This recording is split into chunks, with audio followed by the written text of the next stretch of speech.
And now, please welcome the 57th governor of the great state of New York, Governor Kathy Hochul.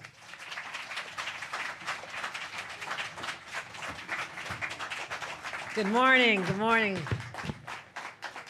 All across New York, there's a change in the air. And I'm not talking about the heat wave. The mayor and I have spoken enough about the heat wave. We hope it goes away quickly. Everybody stay cool, but New York State is rapidly building the most expansive, equitable cannabis market in the nation. One that uplifts Black and brown New Yorkers who have been victimized by the war on drugs. It delivers opportunities to underserved communities and cracks down on the unlicensed retailers who've taken over our neighborhoods. And ultimately, our law enforcement efforts are about more than seizing power. They're about restoring power to the people who deserved it and still do. So let's give that a round of applause. I want to thank so many partners, the true believers, the ones who never gave up. As we walk through and start today, talk about tangible results as we're delivering for the legal cannabis owners throughout our state. And I first of all want to recognize our great mayor. You'll be hearing from him in a moment. Mayor Adams, thank you for standing side by side together to say no more. No more. It is unfair that our new businesses starting out, people who suffered and struggled and staved and scrimped and finally had that chance, were being flooded by the illegal operators who made it almost impossible for them to earn what they thought they would and to keep their doors open. That era is over, and I thank you for your incredible partnership, Mayor Eric Adams. Thank you so much again. Felicia Reed, Executive Deputy Director and the Acting Executive Director of OCM. Felicia Reed is up for this job. I want to thank her. You need to get to know her. She's an extraordinary leader, and I'm so grateful for her partnership. You're going to hear from Christopher West, the first Deputy Superintendent of the New York State Police, who will tell you what we're doing at the state level as well. And we stood up a task force to go after the illegal cannabis shops all over New York to complement what the mayor is doing in the city. And you'll also be hearing from Leanne Mata, the CEO of Matawana. She has not stopped smiling since we started enforcing the laws, the new laws that we'll talk about, because she has seen her business grow by, was it 100%, you said, since the enforcement started, the illegals were taken out of her neighborhood? That's what we're talking about. But it doesn't happen just by us alone. It's partners in our legislature. I want to thank all of them. They are recognized, but our senators and our assembly members who also brought the message from their districts back to Albany and said, we need to stand together. We need stronger enforcement tools. This status quo can be no longer. And to the city council members as well, thank you for having a united force against the illegal cannabis shops and standing up for our young entrepreneurs. We've just been waiting for that chance to live the American dream. Thank you to our legislators. Thank you. And all the advocates. There's one word I hear over and over, and it is excitement. Consumers are excited. You're going to hear about some of the customers of Leanne. Growers are overjoyed that they can finally have a market for their harvest. I was just in some of the big growing areas upstate New York. They're excited about this. And civic leaders and community leaders are talking about the economic transformation that has been long overdue as these businesses deliver and bring resources that we can now as a state also reinvest in these neighborhoods. And these small business owners, my God, they're resilient. You're the ones who make New York so fascinating. Thank you for holding on, because new day has arrived. It's a new era for the cannabis industry right here in the state of New York. This is a pivotal moment, without a doubt. Now, we know the rollout has not gone as smoothly as we would have hoped. We've talked about that before, but that's the past. We look forward. Many people struggled. The struggles need to be over. And I want to say, it's up to all of us to get it right. And I'm so glad to be joined, as I mentioned, by Felicia Reed, the executive director. She just took over this role on Monday. And guess what? She's still with it. So thank you very much. She is uniquely qualified to excel. She has a wealth of experience in government and a deep background in overseeing complex operations. No one is better suited to meet this moment than right now. And she's the perfect leader to assist us as we transition and work with Tremaine Wright, who's also been working so hard to get this right. I want to thank Tremaine for all her leadership. Thank you, Tremaine. We worked together back when she was in elective office, and I know how much she cares about her neighborhoods. I want to thank you for your leadership as well. But we're on a cusp of a better tomorrow. OCM is making the necessary reforms, the way they do business, better results for our small businesses, unclogging the licensing bottleneck, streamlining the application process, improving communications, right? Just telling people your status, where it's at, likely to be approved or not. Should I invest any more money, any more time, any more energy? Just let me know, right? Just give people answers.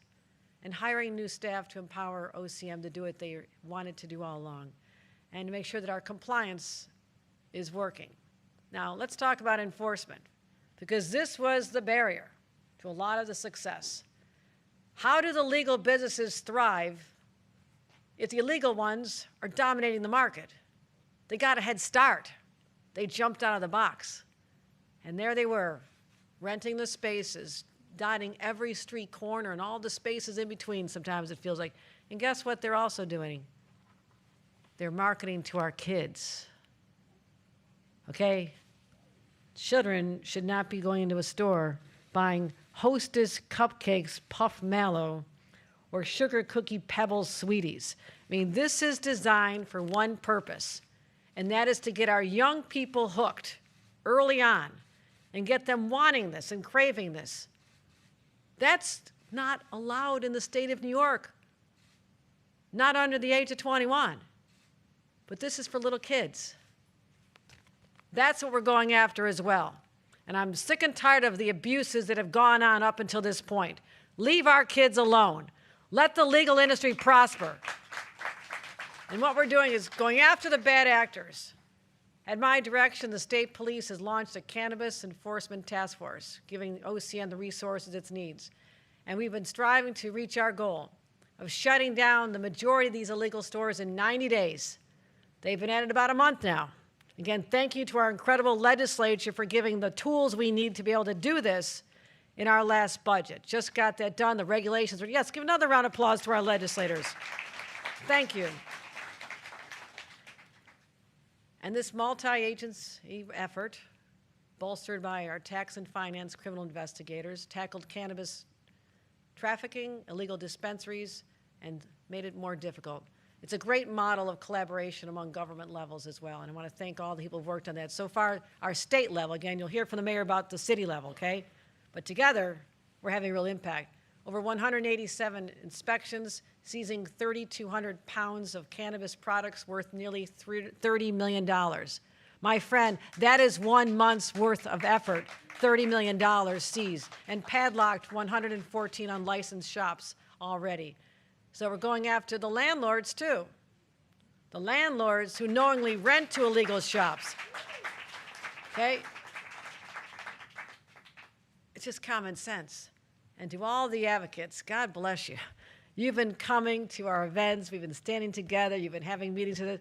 And I'm so proud that we stood together, fought together for these powers, that it was expanded. Expanded authority was enacted in our state budget. And we're making a real difference. We've seen legal sales rise dramatically in the enforcement. She likes that. There she is. In the enforcement areas, the progress is clear. First week of May to the first week in June, legal sales are up 27%. Let me break that down for you. For 24 stores in the enforcement areas, that means over $1 million in additional revenue, or $35,000 per store in just 1 month. That makes the difference between staying open and closing.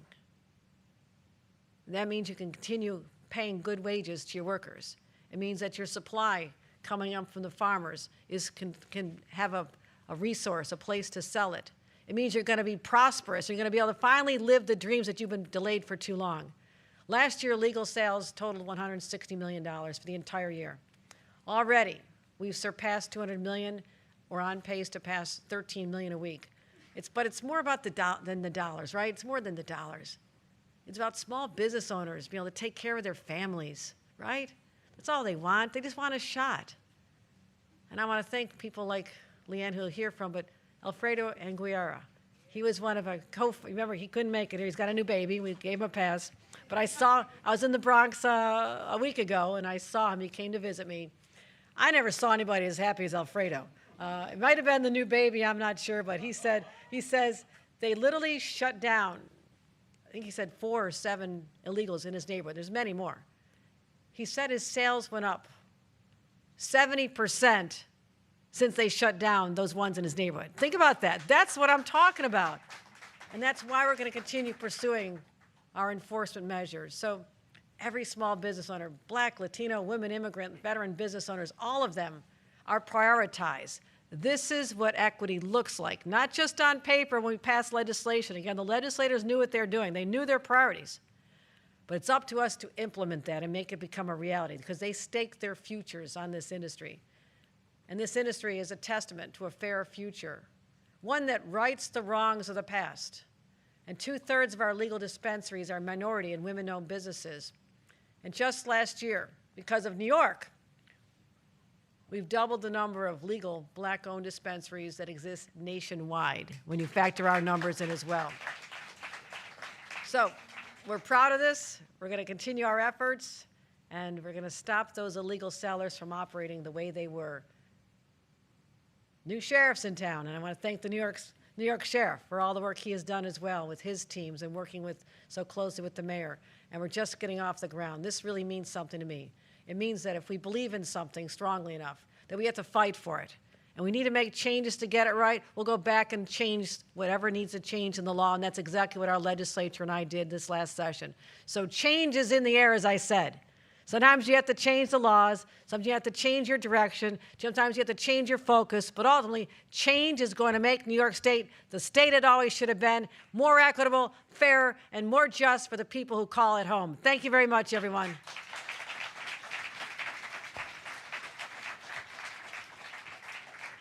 Mayor Eric Adams, let's hear what you're doing at the city level, because I know you're very proud of the enforcement levels here, the great work that you and your teams are doing. Ladies and gentlemen, Mayor Eric Adams. Okay, you're going big. You're going big, okay? This is we shutting down. That's right. If we could just have our state lawmakers stand up that's here, you know, just acknowledge them, give a hand to them. You know, I thank you so much. Thank you.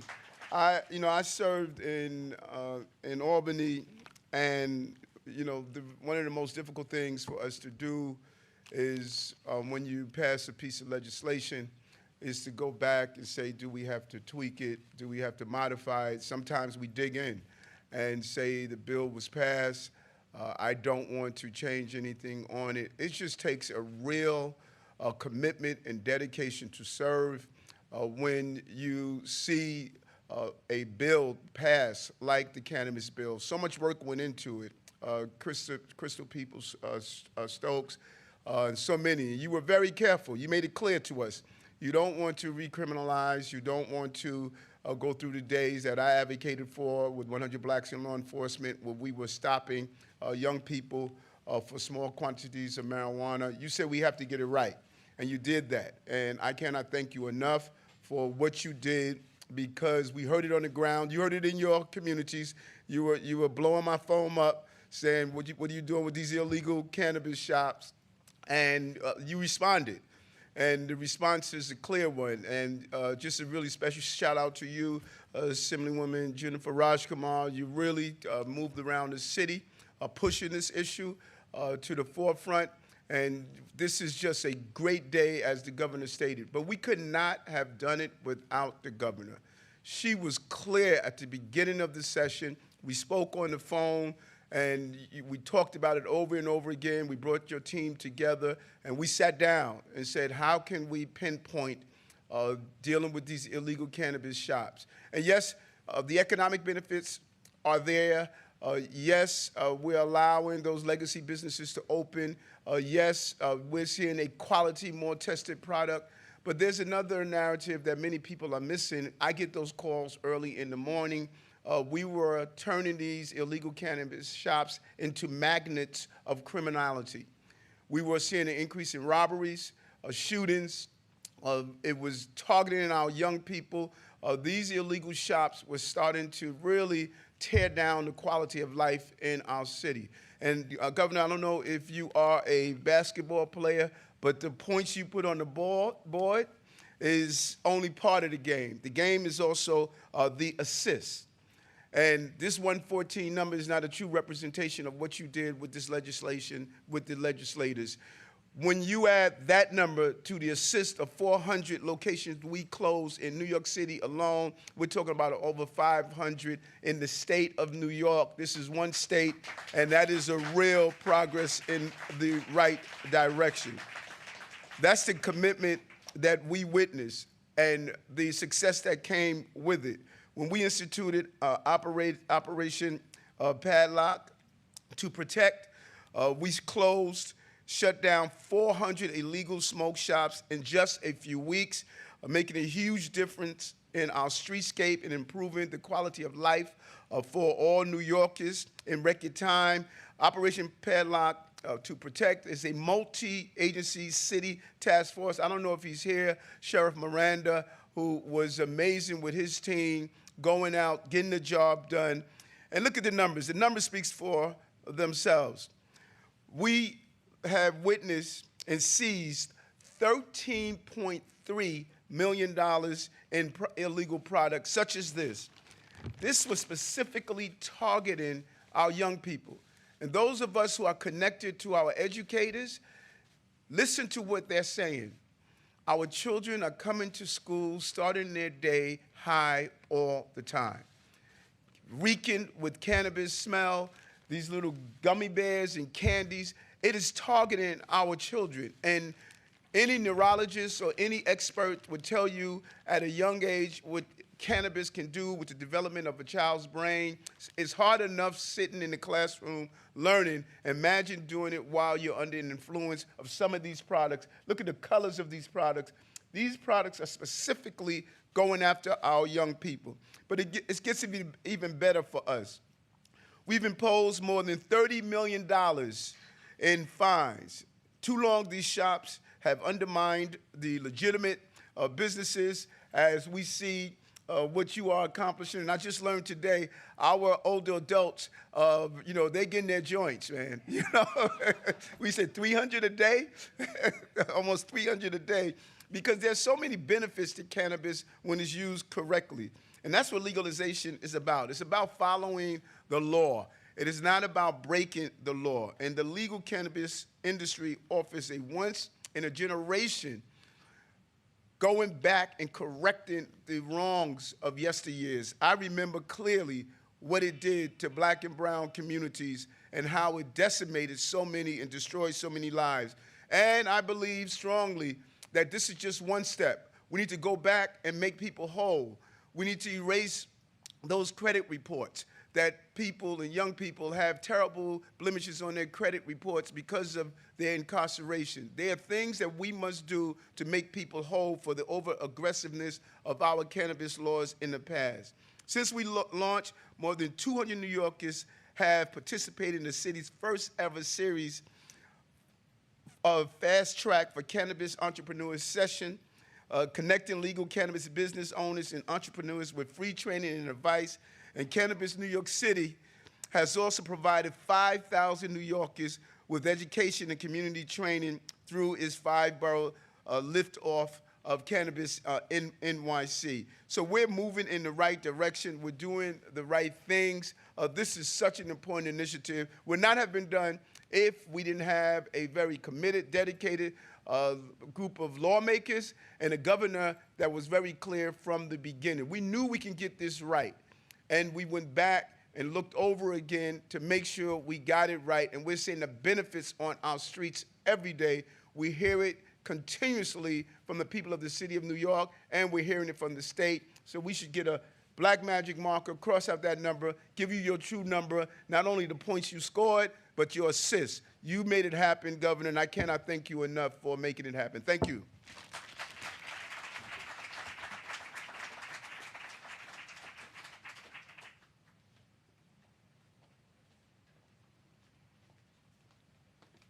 please welcome Felicia Reed. Thank you. Good morning, everyone. This is my first time on this side of the podium. I'm usually ops, so this is unusual for me, but I want to thank you all for being here. So my name is Felicia A.B. Reed, and I am thrilled to continue OCM's work to make New York's cannabis industry the nation's most singular and successful in approach. I appreciate so much the warm welcome that folks have given me so far, and the dedication that I've already witnessed from the incredible staff at OCM. Up front, before anything else, I'm used to working in a place where I'm working with line staff every day, and so I want to thank each member of the Cannabis Enforcement Task Force. You all certainly give new meaning to service in public service, and you underscore the dedication it takes to protect the equity, integrity, and accessibility of New York's licensed cannabis market. Now, much of my career has been about centering communities and their needs, mostly with youth in the juvenile justice system, and about making engagement meaningful, something much more than lip service and hollow promises. I know well how impacted communities are denied opportunities so easily given to others, and how systems and institutions with power purport to listen, but fail to make meaningful change with the things that they hear. The next chapter in New York's cannabis story is one of incredible potential, and already we're bearing witness to the kind of gains that results from focused intention and focused effort. At the last and my first Cannabis Control Board meeting, and under the great stewardship of Chair Tremaine Wright, 55% of the awarded licenses were issued to social and economic equity applicants. Just a clap for all of those folks, it's wonderful. Each of these New Yorkers is a new light in their community, illuminating the way forward for even more applicants and entrepreneurs to take their place in our state's expanding cannabis market. The future of cannabis in New York is blindingly bright, kind of like that light there. Licensure, enforcement, and compliance are my top priorities in the next few months, and OCM will continue to evolve and adapt its approach to meet both operational best practices and the MRTA's social equity goals. Cannabis is a dynamic industry that presents New York with an incredible opportunity to be a model for the nation and a leader by its example. With all that's on the horizon for the industry, from potential changes at the federal level, research discoveries, and new economic forays that center the ingenuity of small cannabis business, I'm incredibly excited to be part of this work. Thank you all so much, and it is my pleasure to introduce Christopher West, First Deputy Superintendent.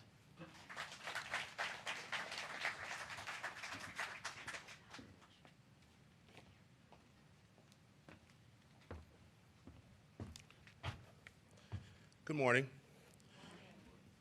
As you just heard, I am Chris West, the First Deputy Superintendent of the New York State Police. I want to start out by thanking Governor Hochul for the continued support and confidence in the New York State Police, and for giving us the tools we need to fully enforce the law and go after the bad actors. As you mentioned, Governor, the Cannabis Enforcement Task Force is a major statewide effort, and it will be operating in every illicit market across the state, from Buffalo to Suffolk, North Country to New York City. The Enforcement Task Force will coordinate staff from several state and local agencies to combat the illicit cannabis market wherever those markets are. Alongside our partners at the Office of Cannabis Management and other agencies, we continue with the goal of shutting down those throughout the state who are selling cannabis illegally. Anyone who is selling illegally should expect to be inspected by the Office of Cannabis Management, and the investigators will have the authority to padlock and close those locations under certain circumstances. It's important to point out that many of these unregulated shops are marketing and selling cannabis illegally to buyers under the age of 21, as you've heard earlier today. The state police is also investigating and targeting drug trafficking rings that are providing the supply of untested cannabis to the illegal shops. They pose a significant danger to the users. This supply is not tested for substances that could cause health problems, and those that are purchasing and using cannabis products purchased at unlicensed shops are putting their own health at risk.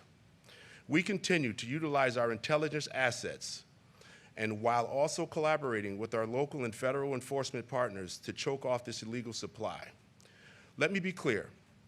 New York, led by the state police and a number of partners, is heightening our efforts to combat illicit cannabis activity and safeguard New Yorkers and our communities. Thank you again, Governor Hochul, for your unwavering commitment to the state police and our agency partners, as we continue to fight the scourge of illicit and unregulated cannabis. Thank you very much. I'd now like to bring up to the stage Ms. Leanne Matza, CEO of Marijuana.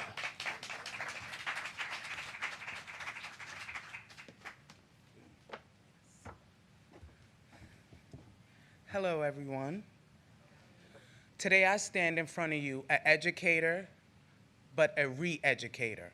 I have to re-educate my community on what legal and clean cannabis look like. Legal cannabis dispensary owners pay 4 different taxes: state taxes, sale taxes, adult use taxes, and payroll taxes. This money is directly injected back into our community. This is what New York intended when they legalized cannabis in New York. Cannabis is not just a blunt. Let me tell you about Miss Debbie. Miss Debbie walked into my dispensary nervous and scared. She stated, "I am 79 years old and I never done drugs in my life, but I cannot sleep." She said, "I was scared to come into your shop because the illicit shops across the street from my home sell to children." She said, "I walked past your shop several times and saw you required ID, which the illicit shops are not doing." That's what made me come inside. My manager was so moved by Miss Debbie's story, he said, "Here go a tincture, take 2 drops under your tongue every night, and this will help you sleep." I stated, my governor, Kathy Hochul, promised to close illegal shops, and since she made that promise, over 70 illegal shops were closed in Brooklyn and over the last week. I'm not telling you this because of hearsay. I'm literally getting pictures and videos from my constituents showing me these stores being shut down. I would like to thank Governor Kathy Hochul for your hard work. You didn't sign up for this, but you are the person for this fight. I know you look at the legal cannabis like this is just it. No, this is just the beginning. New York have nothing but great things in store for the future of cannabis. I have hired over 21 staff members who receive over $20 to $40 an hour, livable wages. I'm also calling on OCM to let the card holders in limbo in. If there are so many illegal shops, the need is there, and we must supply the demand. I'm calling on my legal dispensary owners to make August 24th a day of action where we ask the kids to give it to us and we give them a gift card or something in return. It takes a community. We got these licenses not just about equity. We got these licenses to hire our community. We got these licenses to educate our community. We got these licenses so we could build our community up. Let's make our community stronger. Thank you so much to all officials. Thank you everyone for coming out. This concludes our program.